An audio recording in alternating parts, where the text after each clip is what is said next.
Attorney Rufil Fernandez Banyok. Attorney Rufil Fernandez Banyok. Straight to the point.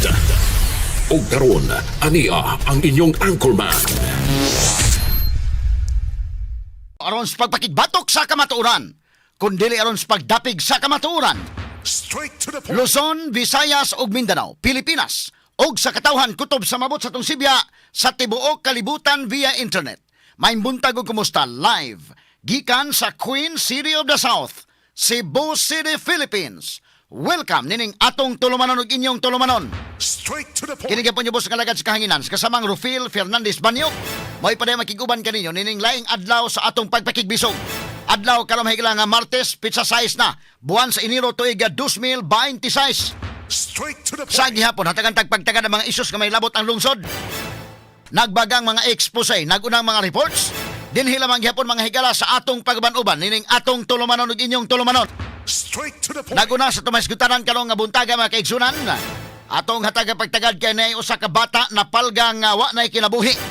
Didto sa may lungsod sa Minglanilla, ang kapulisan padayong nag-imbestigar kung unsay nahitabo sa bata, kinsa ang ginikana ni ini o kinsa ang suspetsado pagpatay ining maong bata. Straight to the point. Katanig pagtagad lubutaga sa atong pabanuban usab nining atong tulumanon ug inyong tulumanon. Straight to the point. Samtang sa laing bahin katong babae mahigala nga nagumon di sa drugas. Ang report kagahapon mga kaigalaan sa atong mga kabanan dito sa field. Report manghigala ni kasamang Jane Gallardo labot ining babae mahigala mo na magsumbi. Namaak man mga kaigalaan sa iyang isig ka babae. Maayo intang pagkapaak ang agtang mga sukit tig paminaw. Pero ang sumbi day ari man mamaak kuno sa liog na. Mura makinumdum sa tatong train to Busan.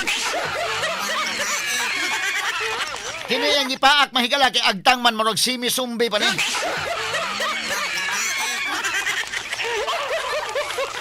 Kung sabay nakaon na niya mahigala nga namaak man, matod pa nagumon di kini sa ginadiling drugas mga sukit tig paminaw. Ato ni tagagpagtaga dinon giangkon sa tukag hapon ato sa interview mahigala ni kasamang Jane Gallardo dito sa field. No dito sa Inayawan Police Station nga mogamit gyud sa indeken. Ato ni tagagpagtaga don kuyawa day no, mahimo day kang sumbi anak mga sukit tig paminaw kung magsigi ka gamit anak. Samtang sa laing bahin ang Kapitolyo ni uyo na alang sa temporaryong pagbalhin sa Cebu South Bus Terminal ngadto na sa SRP atol sa Sinulog Grand Parade. Straight to the point. Barangay Kapitan sa Basak Mandawi nga nangayo nagpasaylo. Human nag-viral nga nagmotor apan way helmet ug wa mutuman sa traffic signal. Straight to the point. Asin siguro niyang pagtuo nga okay ra sa exempted sa kay Kapitan siya. Nasawayan sa kadaghanan og nangayo kini mahigalag dispensa, nangayog pasaylo sa iyang binuhatan. Straight to the point. Samtang sa laing bahin dito sa kauluhan, 6.7 trillion pesos nga 2026 national budget pirmado na ni Presidente Ferdinand Bongbong Marcos Jr.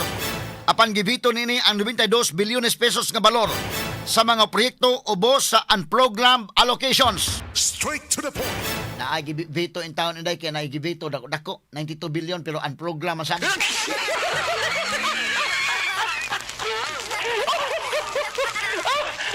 Ato ito pagtagad rumutaga mahigala sa atong pabanuban nining atong tulumanon ug inyong tulumanon.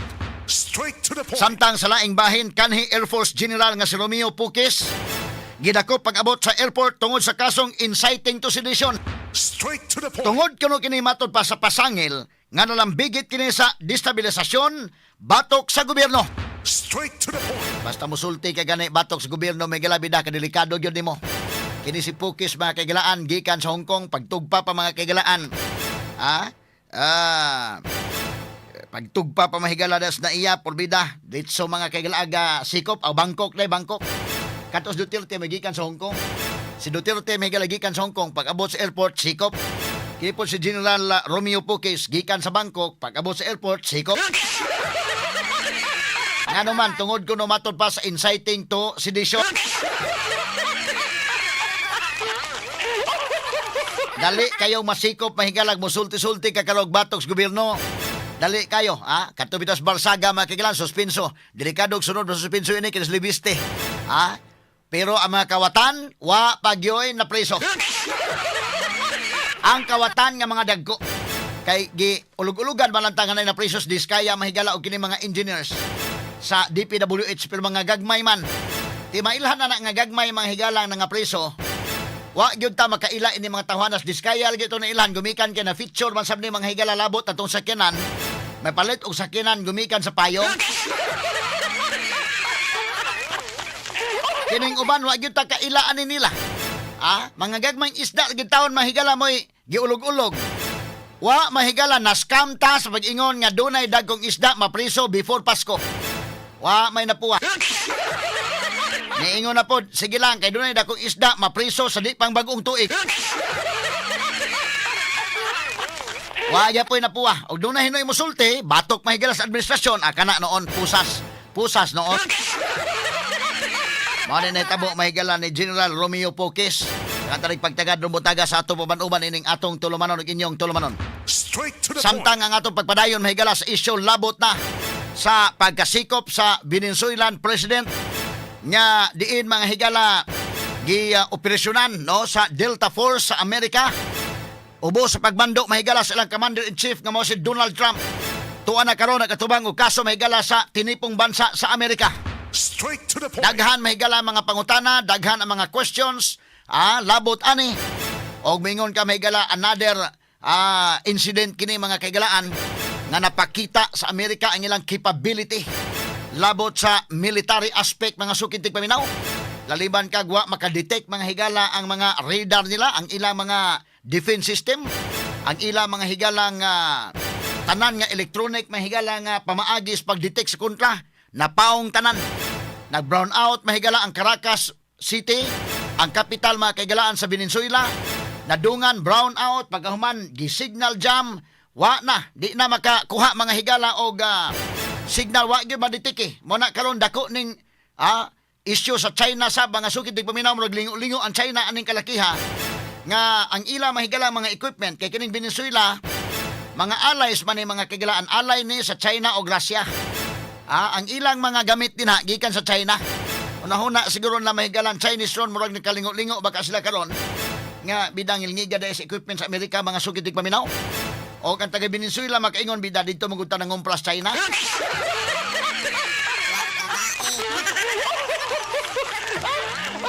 Made in China ning ilang mga gamit dito. Usa ni kabuta nga pamalandungan sa mga Chinese murag lupigon gyud sa equipment sa Amerika da.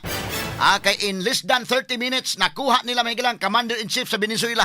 Grabe nga pagka-operate mga sukitig paminaw, coordinated kayo, grabing coordination.